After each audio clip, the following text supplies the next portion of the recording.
समझने की नहीं है। न इतनी जल्दी दुनिया का विनाश होगा, विनाश होने के बाद ही तो नई दुनिया शुरू होगी। एक्यूरेट। उससे पहले जो दुनिया है वो दुनिया तो इन 3 देवताओं की दुनिया कही जाती है। कौन से 3 देवता हैं? ब्रह्मा, विष्णु और शंकर। तो शंकर के द्वारा जब पुरानी दुनिया का विनाश होता है तो उस विनाश के टाइम से लेकर के और जब तक टोटल विनाश हो दुनिया का, नई दुनिया एक्यूरेट शुरू हो, तब तक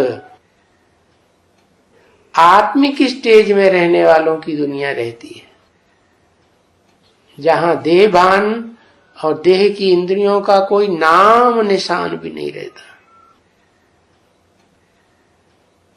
तो उस दुनिया में ऊंचे ते ऊंचा सुख कैसे भोगेंगे?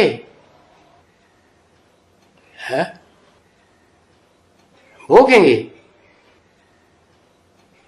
अरे पुरानी देहों का, पुरानी दुनिया का विनाश हो गया। जिन आत्माओं की पक्की प्रैक्टिस हुई आत्मिक स्टेज में टिकने की, 24 घंटे अपने को आत्मिक स्टेज में टिकने की प्रैक्टिस पक्की कर ली, तो वो आत्माएं देह भान को छोड़ देती है, देह की इंद्रियों की स्मृति को छोड़ देती हैं, इंद्रियों से जो सुख या दुख मिलता है उसकी स्मृति को भी छोड़ देती। भले शरीर रहे भी तो भी शरीर से जैसे वास्ता नहीं, आत्मा अलग अपने को महसूस करे और देह अलग महसूस करे।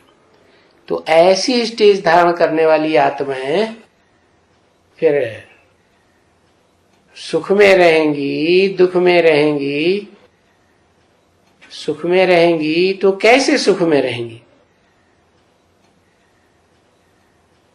इंद्रियां ही नहीं है, इंद्रियों की स्मृति नहीं है, तो जरूर अतीन्द्रिय सुख उनको भासेगा। और वो अतीन्द्रिय सुख क्या है? मन बुद्धि का सुख। जैसे द्वापर से लेकर के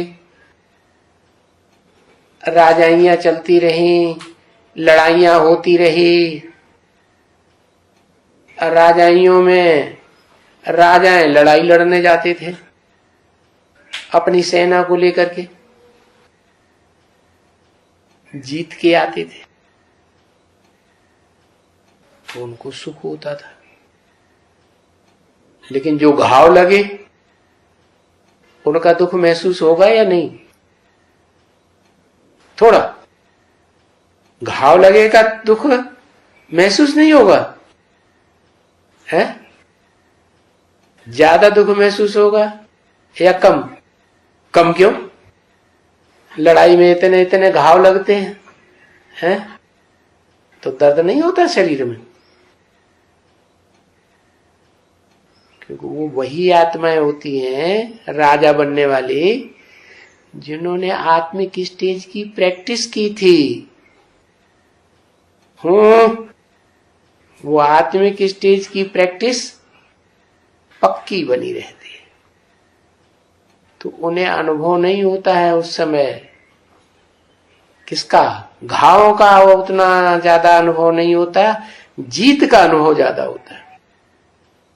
और जो हार जाते हैं,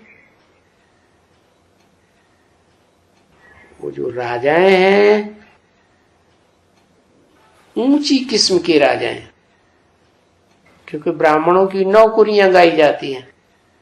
जरूर ब्रह्मा से 9 प्रकार के ब्राह्मण पैदा हुए होंगे, लेकिन जो ऊंची कुरी के ब्राह्मण हैं वो ऐसी आत्मिक स्टेज धारण करते हैं कि उन्हें देह की इंद्रियों का भान नहीं रहता। क्योंकि जब वो युद्ध में जाते रहे तो 2 ही बातें पक्की करके जाते थे, या तो जीत पाना है या तो शरीर छोड़ना।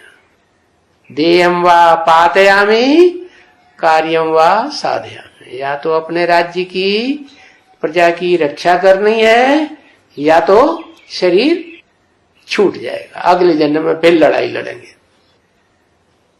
तो देह की परवाह नहीं, देह को जैसे